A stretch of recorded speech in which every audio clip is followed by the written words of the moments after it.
Salut les séries addicts, c'est Blandine. Aujourd'hui je vais vous présenter du coup la deuxième vidéo qui était en rapport avec le thème d'Halloween. Oui je sais, Halloween s'est passé, mais j'ai pas eu le temps de filmer la vidéo, donc mieux vaut tard que jamais. Puis c'est une série, je pense, qui va aussi dans l'automne, dans l'hiver, donc ça passe. Aujourd'hui on va donc parler d'un préquel, d'un chef-d'œuvre du cinéma. On va parler du coup de Bates Motel.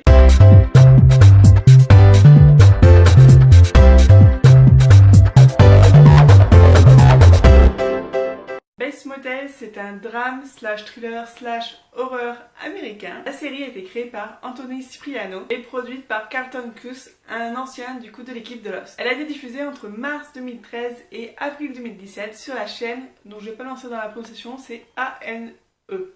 A-E. Voilà, un truc comme ça. Et comme je vous l'ai dit du coup dans l'intro de la vidéo, cette série, c'est un peu un mélange entre un préquel et un reboot du film Psychose. Oui, parce que le film se passe en 1960, mais la série se passe de nos jours. La série parle principalement de la jeunesse du personnage principal du film. Donc l'histoire, c'est celle de Norman, 17 ans, et de sa mère Norma. Oui, déjà, tu te dis, c'est pas très sain, c'est pas très normal, Norma, il y a un truc louche. Donc il décide de déménager après la mort du père dans une vallée un peu verdoyante, dans un village qui paraît super cool. Et du coup, il décide pour vivre de racheter un vieux motel qui se situe à côté de, je pense que ça doit être une nationale ou un truc dans ce genre. Forcément, ça va pas être aussi rose. Tout va se compliquer légèrement lorsque l'ancien propriétaire du motel, qui est un peu alcoolique, va venir les menacer. Donc, on a qui pour jouer Norman et Norma? Donc, pour jouer le personnage principal Norman, on a Freddie Highmore qui jouait le petit garçon dans Charlie et la chocolaterie de Tim Burton, qui a bien grandi visiblement et qui joue actuellement le rôle principal de la série The Good Doctor que vous pouvez retrouver actuellement sur TF1. Et pour jouer Norma, on a Vera Farmiga qu'on a vu notamment dans le film Les Infiltrés, et j'ai vu un film récemment avec elle avec... merde, comment il s'appelle? What else?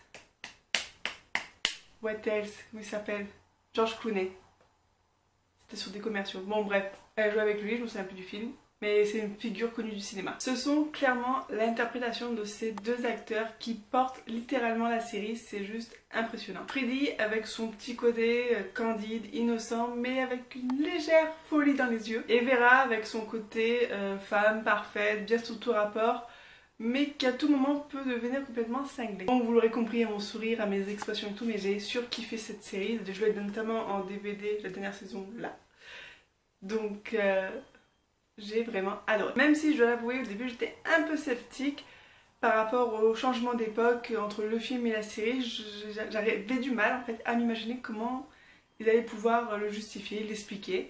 Et en fait, ça passe. Et du coup, ce changement d'époque passe parce que dans cette série, on va retrouver un côté rétro, notamment avec le style du motel, les styles vestimentaires de Norman et de Norma, leurs goûts musicaux. En gros, il y a une grosse ambiance rétro qui se dégage de cette série, qui fait qu'on n'est pas choqué par le fait qu'il y a un décalage entre le film et la série. D'un point de vue global, l'histoire est très prenante et très bien ficelée, avec son lot de suspense, de rebondissements, avec des fois quelques suspens, donc à mon avis ça vaut de tenir en haleine. Comme je viens de vous le dire, il y a un petit côté du coup rétro à la série, mais il y a aussi un petit côté glauque, un petit côté oppressant, angoissant, un peu du film d'horreur, mais du film d'horreur où tu sais pas quand ça va venir, mais tu sais que ça va venir. Et d'ailleurs, ce côté un peu ville, oppressante et tout me fait beaucoup penser à l'ambiance qui se dégage de la ville de Twin Peaks, où on a ce côté au premier abord du ville parfaite, idéale, et en fait quand tu creuses et tout, tu sens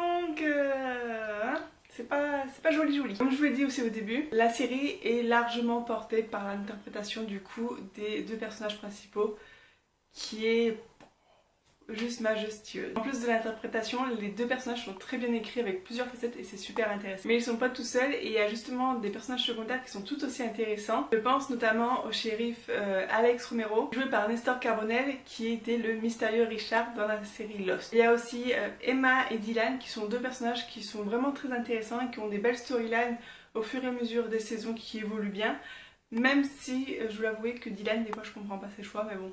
Hein, chacun sa vie. Vous vous demandez peut-être si c'est mieux d'avoir vu le film avant ou pas. Moi personnellement j'avais déjà vu le film avant, du coup c'est vrai qu'on fait plus attention, des fois il y a des petits clins d'œil par rapport au film, ce genre de choses.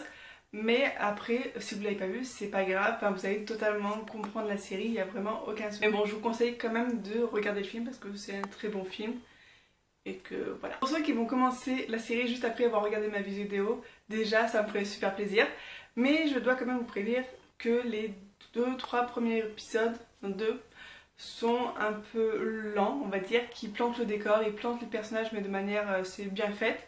Et qu'après ça s'enchaîne bien comme il. Donc pas de panique, vous allez vite être pris dans la série, vous allez vouloir du coup continuer les autres épisodes. Voilà, c'était ma présentation de la série Bates Motel, j'espère qu'elle vous a plu. Comme d'habitude, si vous avez déjà vu la série, dites-moi en commentaire ce que vous en avez pensé. Si vous voulez commencer la série, mais allez-y, foncez, c'est le moment. Et comme d'habitude, si vous ne voulez pas louper les prochaines vidéos, je vous invite à vous abonner en cliquant juste ici. Et vous pouvez aussi regarder une autre vidéo si vous avez le temps. Allez, moi je file, j'ai une série qui m'attend.